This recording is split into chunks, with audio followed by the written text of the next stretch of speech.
امریکہ کا شہید میر مرتضی بھٹو کی بیٹی فاطمہ بھٹو پر وار اکاؤنٹ معطل کر دیا۔ مظلوم فلسطینیوں کی حمایت امریکہ کو برداشت نہ ہوئی۔ بوکھلاہٹ کا شکار سپر پاور اور ان کی ماتحت کمپنیاں، رد عمل تو آنا ہی تھا۔ امریکی کمپنی نے شہید میر مرتضی بھٹو کی لاڈلی بیٹی فاطمہ بھٹو پر ایسا وار کیا کہ وہ دنگ رہ گئی۔ American video communication company zoom نے فاطمہ بھٹو کا اکاؤنٹ اچانک معطل کر دیا۔ اکاؤنٹ معطل ہونے پر فاطمہ بھٹو نے سوال اٹھایا کہ انہیں کوئی نوٹس یا اطلاع دیے بغیر اکاؤنٹ کیسے معطل کر دیا گیا ہے۔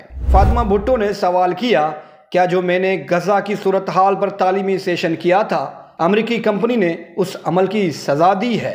فاطمہ بھٹو نے کہا کہ غزہ کی صورتحال پر میں نے 3 سیشنز کیے تھے، لگتا ہے زوم کو وہ برداشت نہیں ہوئے۔ خیر، فاطمہ بھٹو اتنی مقبول ہیں کہ انہیں ایسی کمپنیوں کی ضرورت ہی نہیں، لیکن بوکھلاہٹ کا شکار ادارے ایسے ہی بھنڈ مارتے ہیں۔ ویسے آپ کیا کہتے ہیں؟ کیا فاطمہ بھٹو کا اکاؤنٹ معطل کرنا درست ہے یا نہیں؟ ہمیں کمنٹس باکس میں ضرور بتائیے گا۔